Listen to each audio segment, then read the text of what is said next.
오늘 우리에게 주신 하나님 말씀은 사도행전 6장 1절에서 7절의 말씀을 받들어 읽겠습니다. 시작.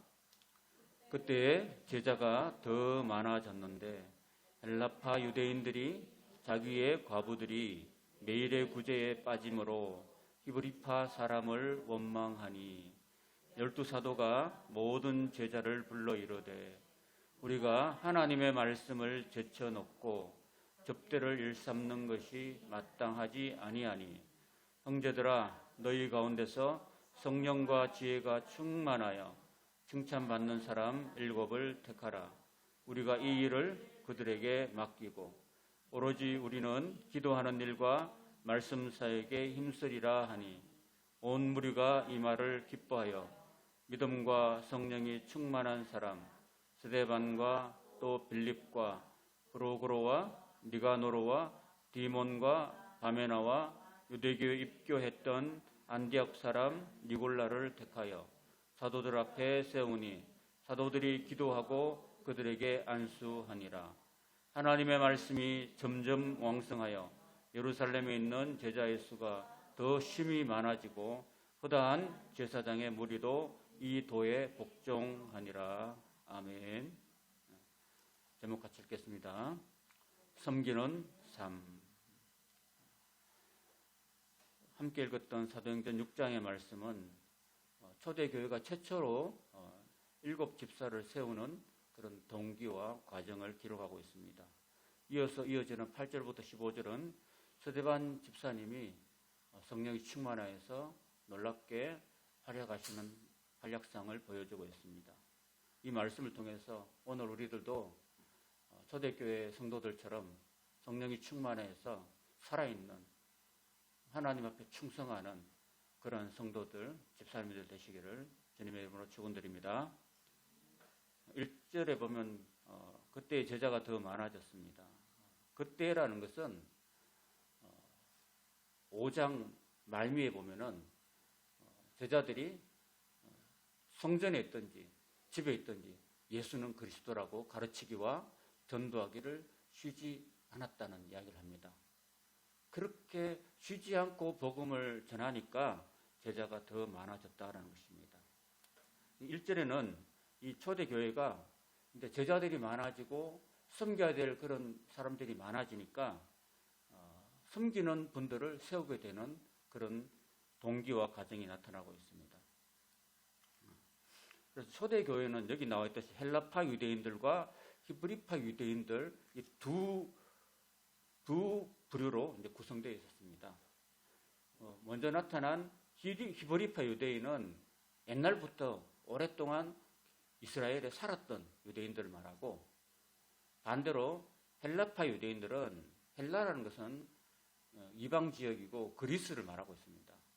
그때 당시에 알렉산더 대왕이 온 세계를 제패했기 때문에 온 세계에 헬라 문화가 확장되어 있었습니다. 그래서 그때 당시에 모든 세계가 다 헬라 나라였기 때문에 이스라엘을 제외한 모든 이방 지역을 헬라라고 지칭했습니다. 그래서 나라가 망하고 다른 나라에 포로로 잡혀갔던 사람들, 그러니까 본국을 떠나서 외국으로 가서 살았던 사람, 또 거기서 태어나서 자랐던 그 외국어를 사용했던 유대인들을 헬라파 유대인들이라고 말합니다.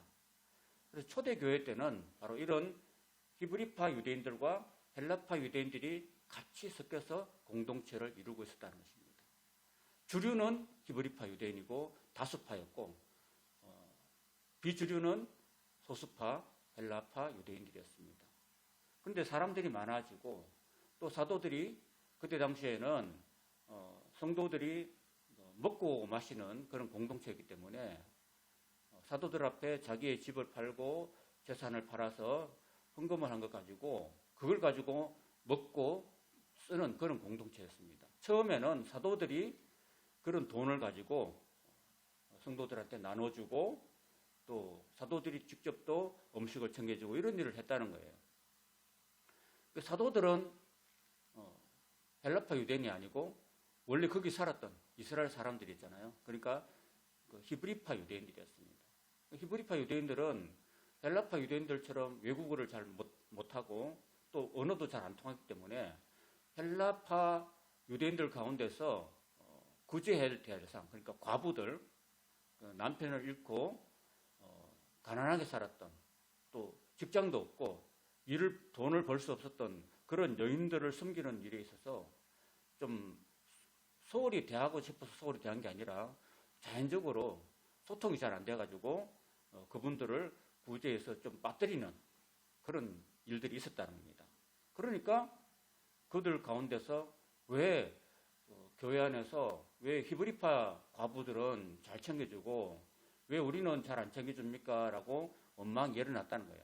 여기서 원망이라는 것은요, 말할까, 좀 소곤소곤 말했다는 거예요. 막 큰 소리로 소리 지르는 게 아니라. 그래서 이런 일들이 이제 있게 되었습니다. 그래서 이 히브리파 사람이 누구냐면 바로 사도들이었어요. 12사도들이었습니다. 12사도들도 실수를 했다는 거예요, 여러분. 사도들도 실수를 할 수 있다는 거예요. 그래서 또 다행인 것은 사도들이 자기들의 실수를 금방 인정했다는 게 좀 중요한 거예요. 사람이 어떤 잘못을 했을 때 그 잘못을 빨리 인정하는 게 좀 좋잖아요. 그죠? 그걸 자기 잘못을 빨리 인정하지 않고 자꾸 내가 잘했다고 자기를 합리화시키고 하면 문제가 더 커지잖아요. 그런 면에서 참 다행이었습니다, 일이. 그래서 12사도가 모든 제자를 불러 이르되 우리 사도들이 원래 본업은 하나님의 말씀인데 하나님 말씀을 가지고 성도들에게 가르쳐드리고 복음을 전하는 것이 본업인데 사람들이 하도 많아지고 그리고 이 많은 돈을 가지고 어려운 사람을 돕는 일에만 그냥 집중했다는 겁니다. 그러니까 지금으로 말하면 목사가 설교 같은 거는 말씀 같은 건 신경 안 쓰고 어쨌든 성도들이 막 수백 명, 수천 명, 수만 명이 되니까 성도들 찾아다니면서 집집마다 찾아다니면서 쌀 배달하고 그리고 또 돈을 또 드리고 필요한 물질을 드리고 이런 일에 막 하루 종일 아침부터 밤까지 그런 일을 했다는 거예요. 그러니까 주된 본업에 충실하지 못했다는 겁니다. 그래서 이 일이 마땅하지 않다라고 말합니다. 여기서 접대를 일삼았다고 했습니다. 접대라는 것은 여기 헬라어에 보면은 트라페자라고 됩니다. 트라페자. 그러니까 접대는 다시 말하면 음식이나 돈으로 가난한 사람들을 돕는 일을 말하고 있습니다. 아까 제가 설명했던 그런 일들을 사도들이 12사람이 수만 명을 어떻게 다 챙기겠어요. 그죠? 그 수만 명의 그 제자들 중에서 또 누가 과부인지, 누가 어려운 사람인지, 누가 아픈 사람인지 다 찾아다니고 조사하고 하는 것들이 너무 힘들었죠. 그리고 또 그게 또 빠지는 사람도 더러더러 발생했다는 겁니다. 그래서 우리는 우리의 본업에 충실하자라고 했다는 것입니다. 그래서 형제들아 너희 가운데서 성령과 지혜가 충만하여서 칭찬받는 사람 7을 택하라. 그 7이라는 것은 사실 완전 숫자예요. 딱 다 7명을 뽑는 게 아니라 그냥 7이 성경에 나오는 주로 완전 숫자를 이야기합니다. 그래서 적절하게 일꾼들을 택해라. 우리가 이 일을 구제하는 일들을 그들한테 맡게 되겠다. 이렇게 했다는 겁니다. 지금 우리 교회는 규모가 작기 때문에 사모가 식당에서 주방에서 음식을 마련하고 성도들을 대접하지만 교회가 예를 들어서 100명이 넘어가고 1000명이 넘어가면은 어떤 한 사람이 혼자 다 감당하기 힘들죠. 그렇기 때문에 교회가 커지면은 자연적으로 여러분 성도들 가운데서 여러분들이 이런 일들을 해야 된다는 거예요. 그러니까 여러분이 성령과 지혜가 충만해서 칭찬 듣는 그런 사람들이 교회의 일꾼으로 택함 받는 거예요. 왜 세상적으로 똑똑하고 일 잘하는 사람이 아니라 성령과 지혜가 충만해서 칭찬 받는 사람을 뽑았느냐 하면은 교회 일은 세상 일처럼 월급을 안 줘요. 자기가 헌금하고 자기가 자기 손발로 노력하고 봉사하고 그냥 섬기는 봉사의 일이에요. 사실은 봉사. 그래서 자칫하다 보면은 원망이 생길 수도 있어요. 스스로가 일을 하면서 내가 이 더운 무더운 여름날 수백 명의 성도들을 대접하는데 남들보다 1시간이나 2시간 더 빨리 와가지고 음식을 준비하고 그 뜨거운 주방에서 열기를 가하면서 국수를 삶고 또 음식을 마련하다 보면은 사실 자칫하면은 짜증이 날 수도 있어요. 다른 사람들은 막 늦게 예배 시간 다 돼서 오는데 나는 빨리 와서 이게 무슨 고생이냐고 이렇게 사실 마음에 원망이 생길 수도 있잖아요. 그러니까 그 원망을 생기지 않으려면은 내 마음에 성령이 충만해야 되는 거예요.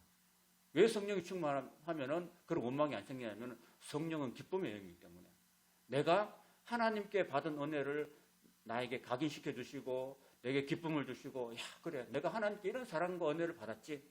그래서 내가 자연히 주님의 일을 위해서 내가 봉사하는 거 내가 마땅한 거야 하고 스스로가 기뻐서 즐거워서 자원해서 일을 할 수가 있기 때문입니다. 그래서 성령과 지혜가 충만해서 그래서 그런 사람들을 이제 뽑아서 그런 교회 일들을 섬기는 일들을 이제 맡겠다는 겁니다. 이해가 되시죠?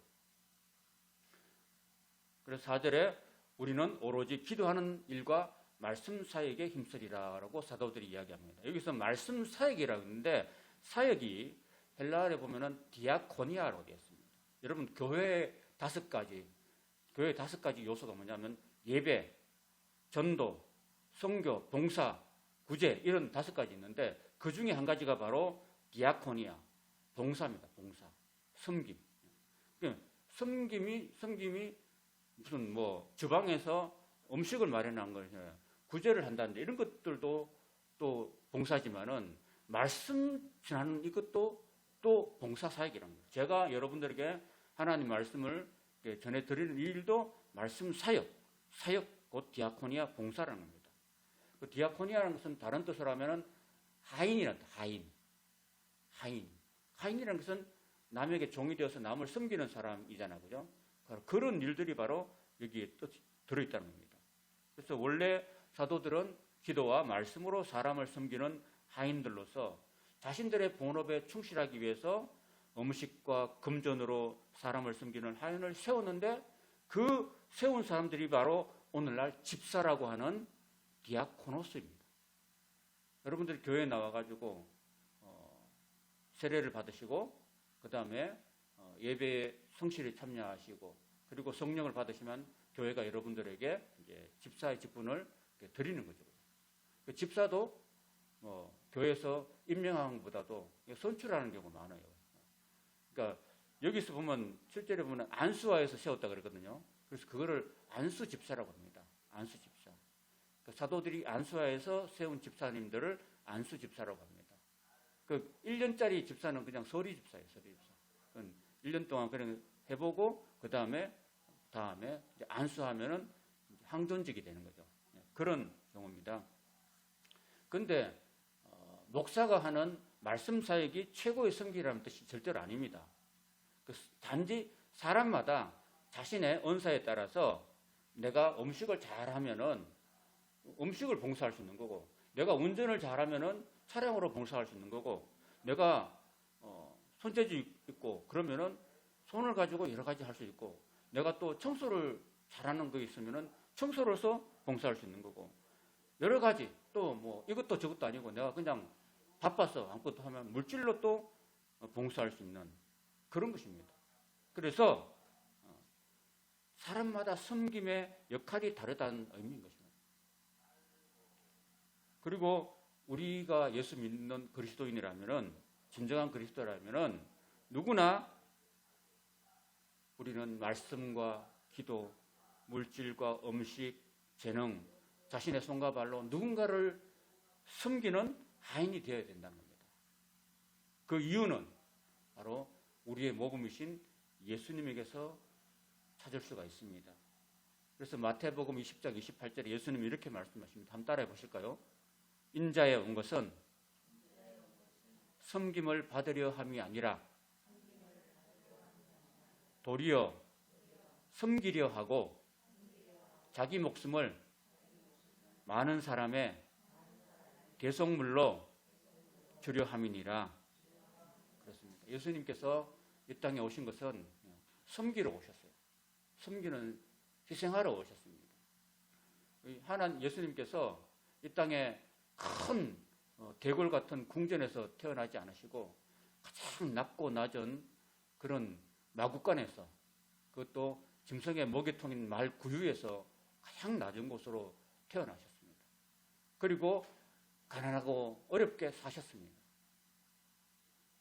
그리고 남을 섬기고 그 자신의 목숨을 우리 많은 사람들을 구원하시기 위해서 희생하시고 또 피 흘려서 죽어주셨습니다. 그런 예수님의 삶이 바로 우리가 따라가야 할 그런 모범이 되는 것이죠. 그래서 예수님께서 이런 말씀을 하신 겁니다. 그래서 우리가 예수 믿는다면은, 예수님을 따르는 제자라면은 바로 예수님의 삶을 우리가 당연히 본받아야 되겠죠. 예수님의 삶이 섬기는 자의 삶이었기 때문에 우리도 예수님처럼 예수님을 섬기고 또 이웃을 섬기면서 살아야 되는 것입니다. 이런 섬김의 삶이야말로 우리를 구원하신 주님을 온전히 따르고 또 섬기는 유일한 길이기도 하기 때문입니다. 자, 온 무리가 이 말을 기뻐하여 믿음과 성령이 충만한 사람 7사람을 이제 뽑았다는 겁니다. 스테파노스라는 사람인데 이 사람은 면류관, 이름 뜻이 면류관. 그러니까 스테파노스라는 말은 히브리어가 아니고 헬라어예요. 그러니까 이 사람은 헬라파 유대인입니다. 그 다음 필리포스라고 해서 알렉산더 대왕의 아버지가 필리포스 왕이었거든요. 이 사람도 역시 헬라파 유대인입니다. 그 다음 브로고로와 니가노르와 디몬과 바메나 이런 사람들 다 유대식 이름이 아니라 헬라식 이름이었어요. 이 사람들도 다 헬라파 유대인이었습니다. 그리고 마지막으로 유대교에 입교했던 안디옥 사람 니골라도 헬라파 사람이고 이방인이었습니다. 이렇게 놀랍게 7집사로 선출된 사람이 아무도 히브리파 유대인들이 없었습니다. 다 해외파 유대인들, 그런 사람들이었습니다.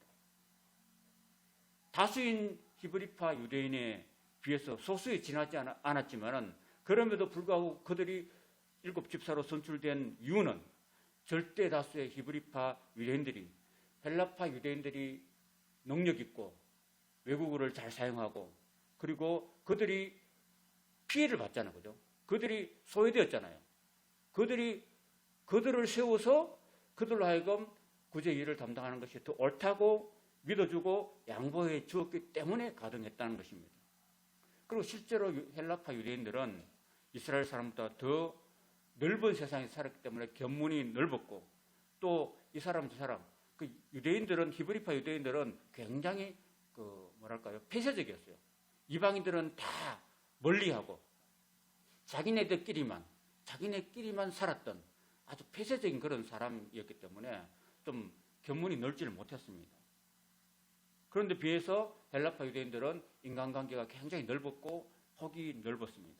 그래서 모든 사람들을 대해서 인간관계에서 원만했던 것입니다. 그래서 그런 장점이 있었죠.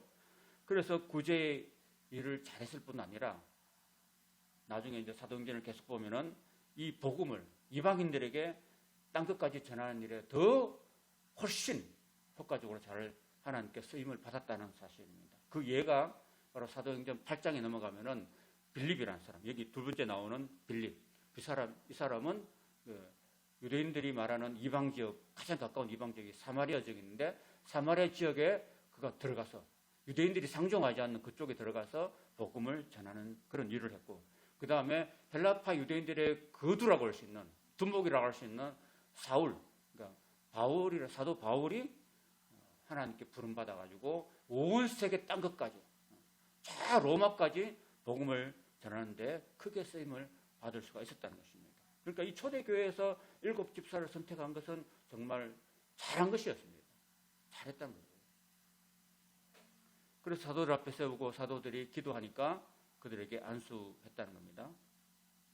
그 결과 하나님 말씀이 점점 왕성해서 예루살렘에 있는 제자의 수가 더 심히 많아지고 허다한 제사장의 무리도 이 도에 복종했다는 것입니다. 유대인들이, 그냥 히브리파 유대인들이 복음을 전할 때는 그때 당시에 예루살렘에는 제사장이 학자들에 의하면 한 8,000명 정도가 있었다고 합니다. 8,000명 정도가 있었는데 히브리파 유대인들이 복음을 전할 때는 아무도 안 믿었어요. 그런데 이 헬라파 유대인들이 복음을 전하니까 이 허다한 제사장의 무리들도 예수님의 복음을 받아들이고 그 복음에 복종했다는 것입니다. 자, 그래서 이런 아름다운 결과를 도출할 수가 있었던 것입니다. 다시 말해서 이런 교회가 왕성해지고 부흥하고 성장했던 이런 놀라운 일이 있었던 그 밑바닥에 보면은 바로 초대교회가 히브리파와 헬라파 두 파가 있었는데 그 파들이 서로 자기의 주장을 내세우지 않고 서로 이해해주고 양보해주고 협조하는 그런 분위기 속에서 하나님 나라를 왕성하게 전할 수가 있었다는 것입니다. 축구 경기로 따지자면은 헬라파 유대인이 아주 멋진 골을 터뜨린 그런 공격수 역할을 했더라면은 히브리파 유대인은 뒤에서 그 골을 돕도록 도움의 역할을 했다는 것입니다.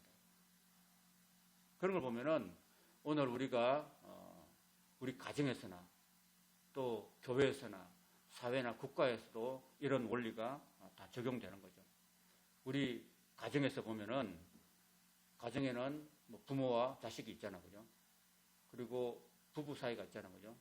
그리고 자녀와 자녀 사이 그런 관계가 있고, 교회는 목회자와 성도의 관계가 있고, 또 성도와 성도의 관계가 있고, 또 국가로 따지자면은 국가에는 대통령부터 위정자들이 있고, 그리고 국민들이 있잖아요. 그리고 국민과 국민 사이에 있는데 이런 모든 관계 속에서 살아가고 있는 중인데 사람은 다 장점과 단점을 가지고 있어요. 부부 사이에서도 그렇고 부모 자식 간에도 그렇고 대통령과 또 위정자들과 국민 사이, 국민과 국민 사이도 다 관계인데 서로 그 관계에서 상대방의 약점과 단점을 자꾸 공격하고 그걸 자꾸 무너뜨리려고 하면은 그 사회는 온전히 서지 못하는 거죠. 가정도 마찬가지입니다.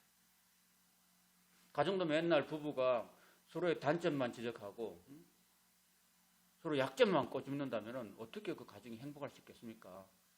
그러니까 그런 약점보다도 장점을 인정해주고 장점을 살려주고 장점을 칭찬해주고 그게 협조해주고 양보하면은 그 가정이 행복한 가정이 되는 것이죠. 우리 교회도 마찬가지입니다.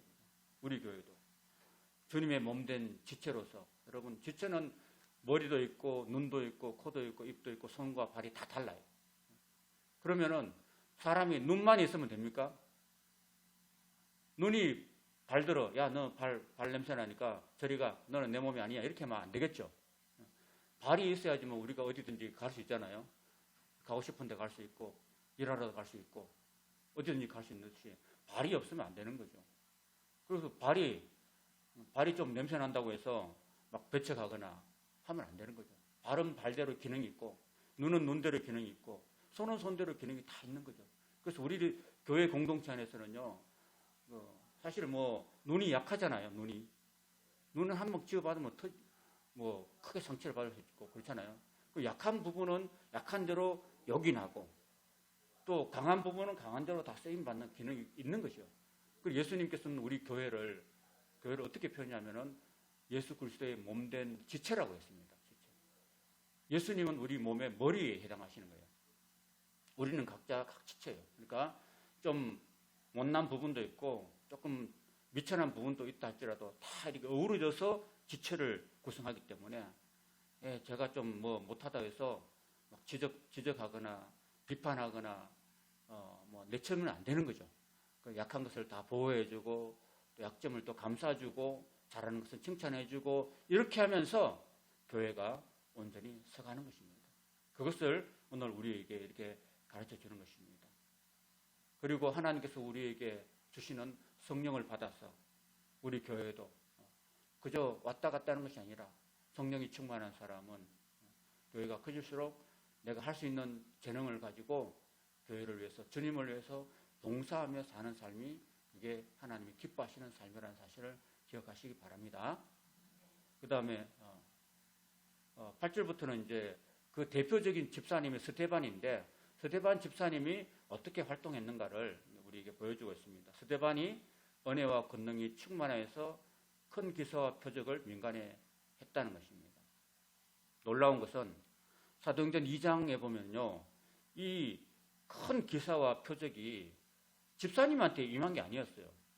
예수님한테 임했고 사도들한테 임했는데, 지금 오늘 본문에 보면은 이제 믿은 지 얼마 안 된 그런 초신자와 같은 그런 스데반 집사님에 의해서 이런 놀라운 일이 나타났다는 겁니다. 뿐만 아니라 이제 7장에 보면은 이 스데반 집사님이 설교를 해요.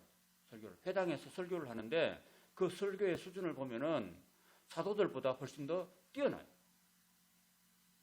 오늘 우리 현대 교회에 보면은 여러분 교인들이 목회자보다 훨씬 더 수준이 높은 경우가 많아요. 여러분 세상 사람들 보면요, 우리 교회를 제외하더라도 서울에 있는 큰 교회 가면은 거기는 뭐 국회의원도 많고 국회의원도 있고 그 다음에 뭐 도지사도 있고 높은 직분들이 많고, 그리고 하버드대에 나온 그런 박사들도 많고 서울대 박사들, 외국 박사들이 많아요. 목회자는 그 사람들 못 따라가요. 그리고 훌륭한 과학자들이나 의사들도 많아요. 그러니까 현대교회는 목회자보다도 성도들의 수준이 더 높아요. 그러니까 여러분의 수준이 저보다 훨씬 높기를 바랍니다. 그러니까 여기 스데반 집사님인데요, 7장에 설교하는 거 보면은 성경을 막 훤히 깨고 있어요, 여러분. 성경을 깨고 있다니까요. 창세기부터 막 설교를 해요. 우리 오후에 볼 건데 막 아브라함부터 해가지고 이삭, 야곱, 요셉, 그 다음에 모세, 여호수아, 그 다음에 다윗, 솔로몬까지 막 완전히 그냥 막 일목요연하게 막 깨고 막 설교를 하고 있어요. 여러분들도 우리가 나는 그냥 일개 뭐 평신도인데 그렇게 생각하시면 안 돼요.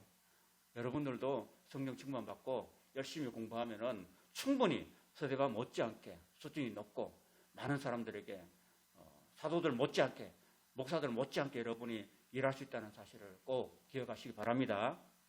여러분이 수준 높은, 목회자보다 더 수준 높은 성도들이 되시기를 축원합니다. 이른바 자유민들, 즉 구레인인 알렉산드라인 길리기아와 아시아의 사람들 회당에서 이 스데반과 더불어서 논쟁을 했다는 거예요. 사실은 교회에서 논쟁하면 안 되는데, 교회에서 여러분 절대 논쟁하지 마시기 바랍니다. 말싸움 하지 마세요. 이 사람들은 이 자유민들인데, 왜 자유민이라고 표현하냐면은 과거에 헬라 제국이나 로마 제국에서 다른 나라에 포로로 잡혀갔던 사람들, 조상들이 팔려갔던 사람인데 거기서 노예살이 하다가 해방을 받았어요. 거기서 이제 돈을 주었든지 어떤 공을 세워가지고 이제 자유를 얻은 사람들이에요. 자유를 얻었으니까 거기서 더 이상 노예 생활 안 하고 이제 그동안 살고 싶었던 예루살렘에 와서 살았던 사람들이에요. 그런 사람들이 예루살렘에 귀환해서 살았던 것을 이야기하고 있습니다. 이들이 출신 지역별로 모이는 회당에서 거기까지 스데반 집사님이 가가지고 복음을 전했다니까요. 집사님이라니까, 금방 집사님. 세례받고 집사직분을 얻었던 그런 집사님들이 사도들 못지않게 각 회당에 다니면서, 외국인의 회당에 다니면서 설교했다니까요. 여러분들도 설교할 수 있어요. 여러분들도 말씀을 여기 강단에 와서 충분히 전할 수 있다니까요. 저는 그렇게 되기를 바랍니다. 여러분들은 맨날 목사가 전해주는 설교를 듣고만 가는 게 아니라 여러분들도 제가 없을 때 여러분들이 할 수 있어야 돼요. 그 정도로 수준이 돼야 됩니다, 여러분. 나는 그걸 못해. 그런 게 아니라 여러분도 할 수 있을 거 다른 사람을 가르칠 수 있어야 되는 거예요. 근데 왜 논쟁이 일어났냐고 하면은요, 아마 이런 추측을 가능합니다. 스데반이 분명히 그 유대인들을 보고 당신들 유대인들이 예수를 십자가에 죽였다, 그런 말을 했어요. 그러니까 기분이 안 좋죠, 유대인들 입장에서는. 그죠? 그렇지만 당신들이 죽인 예수를 하나님이 살리셨다. 하나님이 살려가지고 하나님이 살리심으로 말미암아 예수님이 다시 부활하셔서 성천하시고 성령을 보내주셨다. 그래서 성령을 받은 우리가 놀라운 표적과 기사를 행하고 있다, 이렇게 증언을 했던 거죠. 그러니까 그 말을 들었던 이런 자유민들이 스데반과 더불어서 막 논쟁이 벌어진 거죠. 왜 나사렛 예수가 하나님 아들이냐, 이렇게 여러 가지로 막 논쟁을 했다는 겁니다. 그런데 스데반이 지혜와 성령이 충만하니까 여러분 성령은요 말씀의 영이고 지혜의 영이에요. 성령이 우리에게 임하시면은 우리가 좀 우둔한 사람이라도 지혜로워져요. 성령을 받은 제자들 보십시오. 평소에는 말도 제대로 못했던 사람인데 성령을 받으니까 입에서 막 말씀이 막 폭발적으로 막 나와요. 그 말씀을 통해서 수천 명의 사람들이 제자로 믿게 되고 또 복음을 받아들이게 그런 놀라운 역사가 일어났다니까요. 그러니까 우리가 성령을 충만히 받아야 될 이유가 거기 있습니다. 똑똑한 그 하나님의 영은 지혜의 영이니까 우리가 성령을 받으면은 굳이 뭐가 좋은 그런 머리 좋아지는 약을 안 먹어도 성령이 오시니까 성령이 지혜의 영이니까 우리가 평소에 내가 어리석고 좀 둔했던 사람이라도 똑똑해질 수 있는 거예요. 지혜로워질 수 있는 거예요. 성령이 충만하면. 그래서 스데반의 지혜와 성령이 충만해서 얼마나 말을 잘하는지 이런 사람들이 감히 당하지 못했다는 거예요. 말로 당하지 못했다는 겁니다. 그런 현상이 생긴 거죠. 그래서 말로 못 당하니까 이제 사람들을 막 돈으로 사가지고 막 이렇게 모함을 하게 됩니다. 이 사람이 모세와 하나님을 모두 가는 말을 하는 것을 우리가 들었노라고 억지 막 거짓 모함을 막 하기 시작하는 거예요. 세상 사람들은 그렇게 해요. 세상 사람들은 안 되면은 자기 실력을 안 되면 막 사람을 돈으로 사가지고 막 거짓으로 막 이런 게 막 거짓 모함을 하고 거짓 주장을 막 억지를 막 편다는 겁니다. 사람들이. 그래서 백성과 장로들과 서기관들을 충동시켜 와가지고 잡아와서 공회에 왔다는 거예요. 공회는 그때 당시에 국회를 말합니다. 여기서 백성까지 충동했다는 거예요. 백성. 백성이라는 것은 익명의 절대 다수를 이야기하고 있는데 왜 그들이 이토록 충동되었느냐 하는 것을 우리가 다음 절에 보면 알 수 있습니다.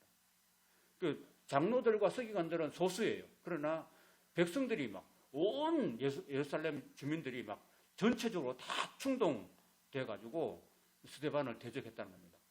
그렇게 한 충동한 왜 그렇게 충동되었냐 하는 것이 여기 나옵니다. 거짓 증인들을 세우니 이르되 이 사람이 거룩한 곳과 율법을 거슬러 말하기를 맞이 안 하는다. 이렇게 거짓 모함한 거예요. 여기서 거룩한 곳이라는 것은 예루살렘 성전을 이야기한 거예요. 예루살렘. 왜 그들이 거룩한 곳을 거슬러 말했냐 하면은 그 스데반이 거룩한 곳 이 예루살렘 성전에 하나님께서는 이 예루살렘 성전에만 갇혀 계신 분이 아니라고 이야기했기 때문에 솔로몬도 처음에 솔로몬 성전을 봉헌할 때 봉헌하면서 그런 말했어요. 하늘이 하나님의 땅이 하나님의 발등상이고 온 우주가 다 하나님이 다니시는 집인데 어찌 조그만 그 예배당이 그게 하나님의 집이 될 수 있겠느냐. 하나님 여기 같이 계신 분이 아니다. 다만 하나님의 이름을 이 성전에 둘 뿐이라고 이야기했었어요. 그런데 유대인들은 예루살렘 성전에만 하나님이 계신다고 그렇게 생각했던 거죠. 너무 하나님을 너무 갇혀놓은 거예요. 성전에만. 그런 이야기를 하니까 이 거룩한 것과 율법을 거슬러 말한다고 이야기하고 있습니다. 그리고 율법을 거슬러 말한다는 것은 모세의 율법은 완전하지 않다라고 스데반이 이야기했기 때문에 모세의 율법은 모세도 그렇고 모세도 예수님 앞에 사환에 불과했다. 예수님은 주인집 아들이고 모세는 사환에 불과했다. 그럼 주인집 아들이 크냐 사환이 크냐 그런 얘기인 거죠. 그러니까 유대인들은 당연히 나사렛 예수를 배척하는 사람이었는데 나사렛 예수를 주인집 아들에 비유하고 모세를 종의 하인에 불과 비유했으니까 당연히 기분 나쁜 거죠. 그의 말에 이 나사렛 예수가 이곳을 헐고 그 성전을 헐고 이렇게 충동했다는 겁니다. 여러분 지금도 여러분 성전에 가보면 예루살렘 가면 성전이 지금은 다 붕괴되고 이제 그 서쪽 벽만 남아 있어요. 그걸 통곡의 벽이라 하는데 이 예수님 당시에 그죠? 그때 당시는 헤롯 성전이 있었는데 그 지금도 예루살렘에 가면은 예수님 관련한 모든 유적지 대부분을 누가 차지하고 있냐면은 아랍 상인들이 다 차지하고 있어요. 가면은 전부 다 이렇게 장사치들밖에 없어요. 예수님의 거룩한 그런 성지인데 다 그 아랍 상인들이 다 가게를 독점하고 있다는 거죠. 심지어는 예수님께서 기도하셨던 겟세마네 동산까지도 가면은 거기서 막 아랍 상인들이 물건을 팔고 호객 행위를 하고 있다는 거죠. 그래서 지금도 이스라엘 정부는 예수님을 메시아로 인정하지 않습니다. 지금도 유대인들은 예수님을 구세주로 인정하지 않는다니까요. 아직 예수님이 안 왔다고 의미하고 있습니다. 그렇게 지금도 예수님의 메시아 되심을 부정하고 있는 이스라엘 정부가 만일에 지금 예루살렘에 있는 모든 예수님의 유적지를 다 폐쇄하거나 다 헐어버린다고 가정한다면은 누가 제일 반대하겠습니까?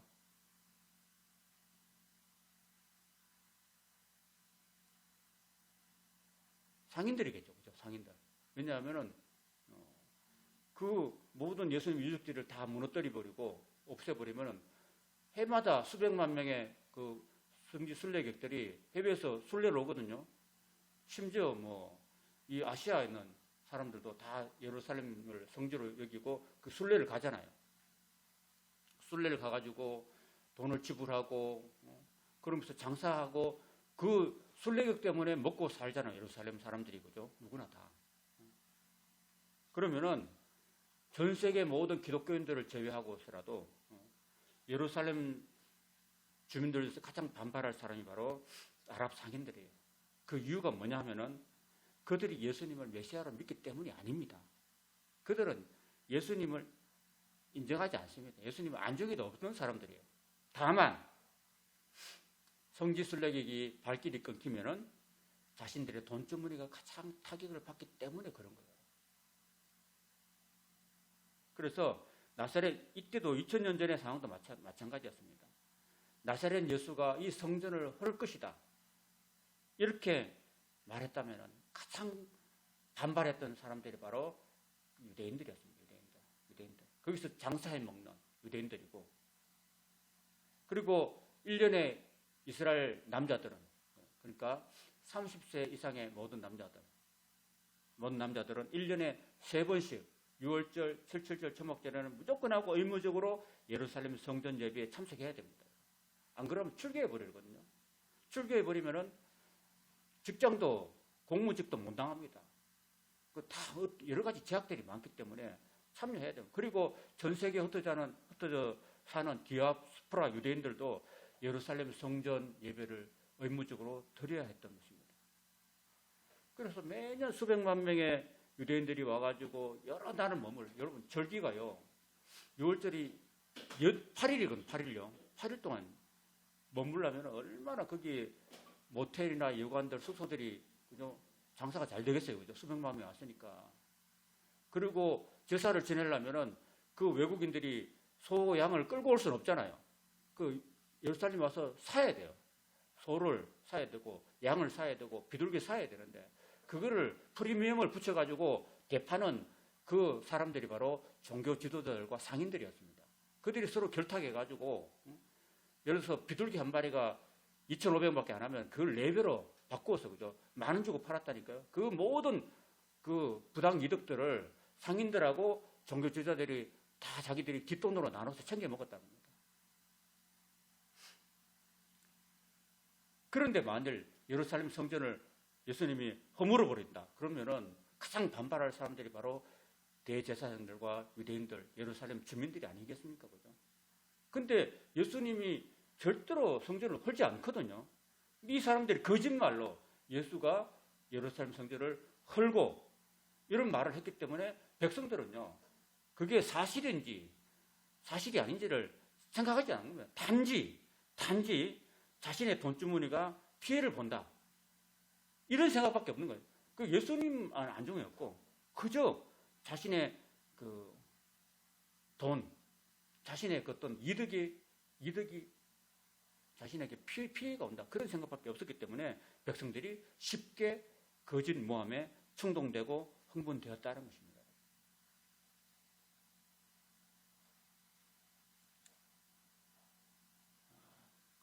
정말 좀 어쩌고는 없는 일이죠. 그죠? 정말 우리가 교회 생활이나 신앙 생활할 때 우리의 진정한 구주는 예수님이고, 예수님이 우리를 위해서 십자가에 못 박혀서 피 흘리시고 죽으셨는데, 그 예수님, 죽으시고 부활하셔서 우리를 영원한 하나님의 자녀로 백성으로 삼아주시고 구원하신 그 예수님을 우리가 온전히 믿고 따를 때 구원이 임하는데, 그때 당시에 종교 지도자들이나 예루살렘의 모든 주민들은요, 그런 건 안중에 없었다는 거예요. 그저 자신의 그 돈주머니, 자신의 이득, 기득권만 챙기는데 앞장섰다는 거예요. 참 안타까운 일이 아닐 수가 없는 거죠. 심지어 선한 복음을 전하는 사람들을 죽이고, 심지어 예수님까지 자신들의 그 기득권을 침해한다고 해서 십자가에 못 박아서 죽였던 사람들이 바로 당시의 유대인들이었습니다.